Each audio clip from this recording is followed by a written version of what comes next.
अब हम यहाँ पर प्रश्नावली 1.1 का प्रश्न दूसरा सॉल्व करेंगे। तो इस वीडियो में हम दूसरा और तीसरा प्रश्न सॉल्व करेंगे, अंत तक देखना वीडियो।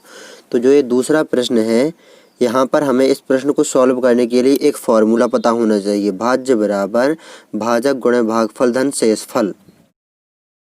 ये फॉर्मूला पता होना चाहिए, भाज्य बराबर भाजक गुणे भागफल धन शेषफल। और ये पता होना चाहिए कि भाजक कहाँ पर होता है, भाज्य कहाँ पर होता है, भागफल कहाँ पर होता है और शेषफल कहाँ पर होता है। तो भाजक होता है इस प्रकार, यहाँ पर यहाँ होता है भाजक और यहाँ बीच में होता है भाज्य और यहाँ पर आता है इस तरफ भागफल और यहाँ पर नीचे कहीं पर आएगा शेषफल। ये हमें पता होना चाहिए। अब यहाँ पर हम 6q+1 या 6q+3 या 6q+5 इनमें से किसी एक को ले लेंगे, क्योंकि हमें ये बताना है कि कोई भी धनात्मक विषम पूर्णांक 6q+1, 6q+3 या 6q+5 के रूप का होता है। तो यहाँ पर 6q+1 इसे ले लेते हैं यहाँ पर। तो 6q+1 मान लेते हैं, माना कोई भी धनात्मक विषम पूर्णांक है a। यहाँ पर लिख भी देते हैं a कोई धनात्मक विषम पूर्णांक है। तो जो ये यहाँ पर है 6q+1 और बराबर में a ये हमने माना हुआ है। ये इसी सूत्र के अनुसार है। a है यहाँ पर भाज्य, तो भाज्य की जगह पर a। भाजक है यहाँ पर 6, तो भाजक की जगह पर 6 और भागफल इनटू भागफल, भागफल है यहाँ पर ये q और शेषफल, शेषफल 1 हो सकता है या 3 हो सकता है या 5। ये यहाँ पर शेषफल की जगह पर 1 है, तो यहाँ पर नीचे ये शेषफल आएगा। तो जब हम 6 का भाग देंगे किसी संख्या a में, तो शेषफल आएगा। 6 संख्याएं आएंगी लेकिन 6 से नीचे की आएंगी। कौन कौन? 0, 1, 2, 3, 4 और 5। 6 नहीं आएगी, क्योंकि छठवीं आ जाएगी तो 6 का भाग उसमें चला जाएगा। तो इस प्रकार ये 1, 2, 3, 4, 5, 6 संख्या 0 से 5 तक ये शेषफल आएगा जब हम 6 का भाग देंगे किसी संख्या a में। भाषा लिखते जाते हैं यहाँ पर। a को 6 से विभाजित करने पर भागफल q और शेषफल r, ये शेषफल r इतने प्राप्त होंगे।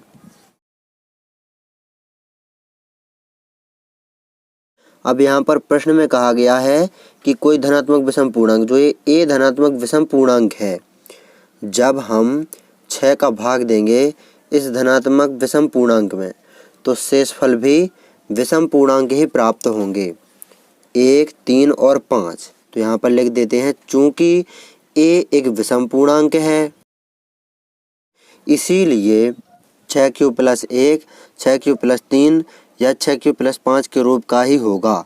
6q, 6q+2 या 6q+4 के रूप का नहीं हो सकता, क्योंकि जो शेषफल आएंगे वो भी विषम पूर्णांक में आएंगे, 1, 3 और 5, 0, 2 या 4 में नहीं आएंगे।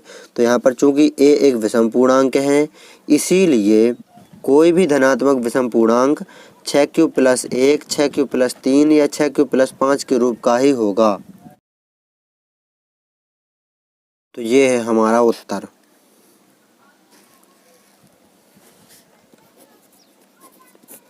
इस प्रकार आपको इस प्रश्न को अच्छी तरह से सॉल्व कर लेना है। अब हम यहाँ पर प्रश्नावली 1.1 का ही प्रश्न तीसरा सॉल्व करेंगे।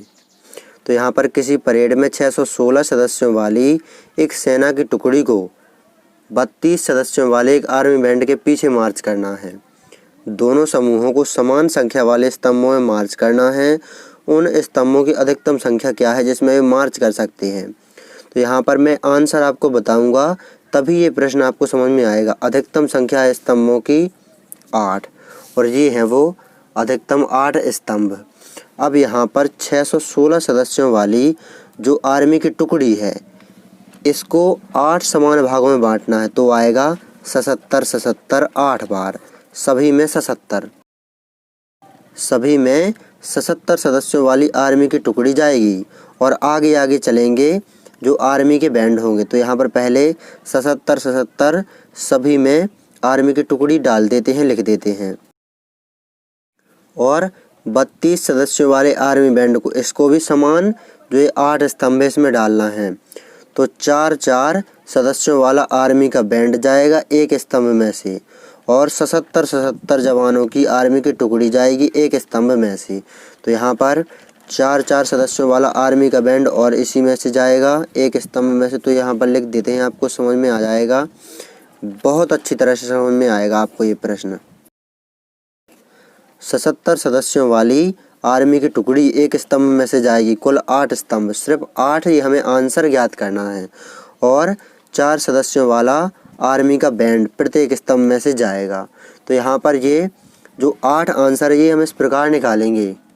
स्तंभों की अधिकतम संख्या ज्ञात करने के लिए हम जो ये 616 है और 32 है, इनका HCF ज्ञात कर लेंगे। 616 और 32 का HCF ज्ञात करने पर HCF ज्ञात करेंगे हम यूक्लिड विभाजन प्रमेयिका से। तो यहाँ पर छोटी संख्या 32 का भाग देंगे 616 में।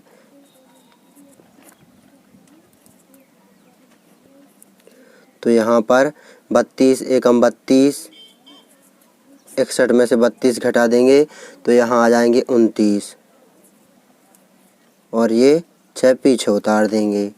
अब यहाँ पर हम 32 का 9 बार पहाड़ा पढ़ेंगे। तो 32 नम्मा 9 दूनी 18 की 8 हाँ सला 1 9 3 27 1 28 288 घटा देंगे तो यहाँ पर 8 आ जाएगा शेषफल। अब यहाँ पर भाज्य बराबर भाजक गुणे भागफल धन शेषफल, इस फॉर्मूले से यहाँ पर लिख लेंगे। तो यहाँ पर भाज्य यहाँ पर 616 है, भाजक है यहाँ पर 32 इंटू भागफल है यहाँ पर 19 प्लस शेषफल है यहाँ पर 8। तो यहाँ पर यूक्लिड विभाजन प्रमेय का A बराबर BQ प्लस R। तो R देखेंगे, R का मान यहाँ पर 0 नहीं आया हुआ है, R का मान 0 नहीं आया है। तो पुनः B और R, B के मान और R के मान पर यूक्लिड विभाजन प्रमेयिका का प्रयोग करेंगे। तो यहाँ पर चूँकि R बराबर नहीं है 0, इसीलिए B और R पर पुनः यूक्लिड विभाजन प्रमेयिका से, तो यूक्लिड विभाजन प्रमेयिका से R के मान का B के मान में भाग देंगे, 8 का भाग देंगे हम 32 में। तो 8 चौके 32, पूरा भाग चला जाएगा, शेषफल आ जाएगा 0। तो यहाँ पर इसी फॉर्मूले से भाज्य बराबर भाजक है 8 गुणे भागफल है 4 धन शेषफल है 0। तो यहाँ पर यूक्लिड विभाजन प्रमेय का A बराबर BQ प्लस R, यहाँ पर R का मान 0 आ गया है। अब R का मान 0 आ गया तब HCF कहलाता है B का मान, चूँकि R बराबर 0 इसीलिए HCF, ये यूक्लिड विभाजन प्रमेयिका से होता है। जब R का मान 0 आ जाता है तब HCF B का मान कहलाता है। तो B का मान है 8, Q का मान है 4, R का मान 0 है, तो मैं B का मान देखना है, B का मान है 8, तो HCF 8 आ गया। तो ये है हमारा आंसर, ये HCF 8 आ गया आंसर। अब मैंने जो आपको ये कहा था यहाँ पर कि 77 सदस्यों वाली एक आर्मी की टुकड़ी जाएगी एक स्तंभ में से, ये 8 स्तंभ हैं, 1 से लेकर 8 तक ये स्तंभ हैं। तो 77 सदस्यों वाली आर्मी की टुकड़ी जाएगी एक स्तंभ में और उसी की आगे चलेंगे 4 सदस्यों वाला आर्मी का बैंड। ये हमने कैसे पता किया, क्योंकि जो यहाँ पर HCF आया हुआ है 8, इसका भाग देंगे हम 616 में भी और 32 में भी। तो यहाँ पर दिखा देता हूँ मैं आपको दे करके भी भाग। यहाँ पर जो प्रश्न में 616 सदस्यों वाली एक सेना की टुकड़ी है और 32 सदस्यों वाला एक आर्मी बैंड है। तो यहाँ पर ये रफ कार्य में है, देख लीजिए। तो यहाँ पर 616 में देंगे 8 का भाग, 616 में 8 का भाग देंगे तो 8 7 56, 7 यहाँ बचा 5 फिर 56, 8 7 56, तो यहाँ पर 77 आएगा जब 8 का भाग देंगे 616 में। तो ये 77 सदस्यों वाली आर्मी की टुकड़ी हो गई और 32 सदस्यों वाला जो बैंड है उसमें 8 का भाग देंगे तो 8 चौके 32, तो ये 4 हो गई 4 सदस्यों वाला आर्मी का बैंड। इस प्रकार आप कुछ प्रश्न को अच्छी तरह से सॉल्व कर लेना है। समझ में आपको अच्छी तरह से आ गया होगा कि मैं क्या समझाना चाहता हूँ। सिर्फ आपको यहाँ तक सॉल्व करना है। ऊपर से यहाँ पर देख लीजिए कहाँ से यहाँ पर सीधे सीधे आपको दोनों का HCF निकाल लेना है, 616 और 32 का यूक्लिड विभाजन प्रमेयिका से आगे सॉल्व करते जाना है। यहाँ पर पुनः यूक्लिड विभाजन प्रमेयिका लगा देना है क्योंकि शेषफल 0 नहीं आया है। फिर जो आगे HCF आ जाएगा 8, शेषफल 0 आ जाएगा तो B का मान हो जाएगा HCF।